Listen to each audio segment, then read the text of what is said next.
home Wi-Fi access control. Two things are vital to keeping your network safe: proper settings and prudence. The first step is easy. You just need to adjust the settings on your router once. The second step, however, requires more effort. When you're online, you'll need to be prudent about your online activities. So step 1, encrypt your Wi-Fi network. Give your Wi-Fi network, identified by its SSID, a string of characters, a password, so ideally, only those users you know and trust can access your network. This password should be hard to guess, but easy to remember and type. The password should be at least 8 characters long and should include both numbers and letters. And if your router lets you use passwords with spaces, even better.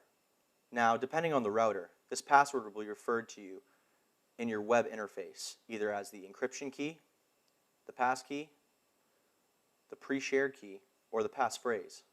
The exact settings menu where you determine your password will vary as well.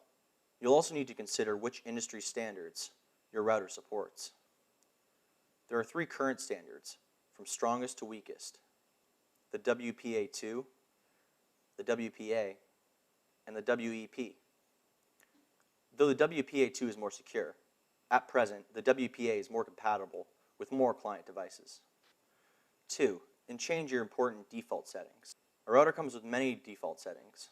Since those are set by the vendor, they are public knowledge. Using the default settings may help you make the setup process easier, but also makes your router more susceptible to unauthorized access. The 2 settings that you should change to keep your router safe are its default IP address and the default login password. Log into your router's administrative console. Most consumer-grade routers feature setup and configuration via web browser. In order to access your router's configuration settings, you usually need to do so by opening a browser window and entering the address of your router. This address is usually a non-routable IP address that can't be seen from the internet.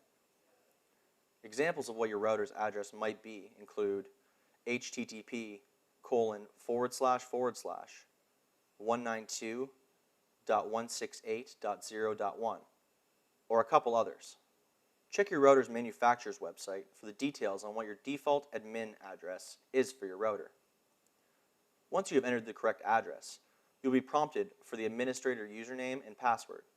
Again, the default username and password should be available on the router's maker website. If you have changed it and can't remember it, you may have to reset your router. This is usually done by holding down the small reset button on the back of the router for 30 seconds or more, depending on the brand of the router. 2, go to the access controls or firewall configuration page. Once you've gained access to the router, you'll need to locate the access restrictions page. It may be located on the firewall page, but some routers have it in its own separate area. Now you'll be able to establish a rule for blocking access to a specific domain or website. All routers are different and may or may not have the ability to set up access restrictions. You will want to create an access policy to block the certain site that you don't want your child to have access to. Many routers offer website blocking by URL address, where you can enter in a site's domain such as youtube.com, or even a specific page. Start by naming the access policy by entering a name such as block YouTube in the policy name field, and choose the filter as the policy type. Some routers offer scheduled blocking, so that you can even block a site between certain hours, such as those when your child should be doing their homework. If you want to use the schedule option, you can set the days and times when you want the blocking to occur. The router may state that it needs to reboot in order to enforce this new rule, and it may take several minutes for the rule to be implemented. Another thing you can do is set router-enforced time limits for internet access control. Most routers have a setting in which gives you the ability to cut off access at a certain time of day. I mean, you lock your doors at night, right? So do the same for your internet connection. Go into your wireless router setup and turn off your internet connection from midnight to 5 in the morning. The kids should be sleeping during this time anyways. Time limits also prevent hackers from being able to attack your network during the set time frame. Now you've effectively isolated yourself from the rest of the internet during the hours when most hackers are just starting their second can of Red Bull. Now you'll want to scan for unsecured wireless access points near your home.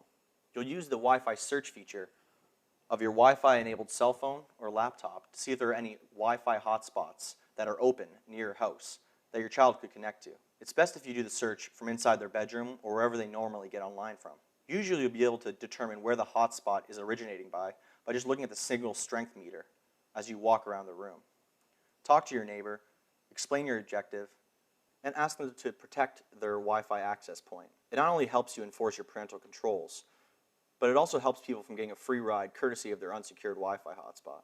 Another option is to put the PC in an open area of the house that is well frequented. If the PC is in a well frequented area where you can see it, your kids are less likely to attempt to go to unauthorized sites.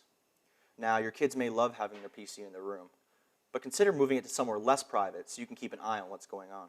Another thing is enabling activity logging on your router or PCs. Now, your child will most likely figure out how to cover their tracks by deleting their browser histories or enabling their private browsing mode, where no history is kept. Now, the best thing you can do is to purchase a monitoring software that is not easily defeated or detected by your child.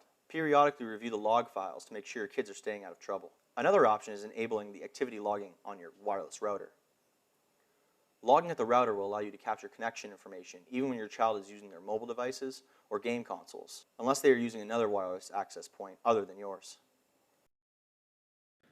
We hope this information assists you in ensuring your child's safe use of social media and the internet.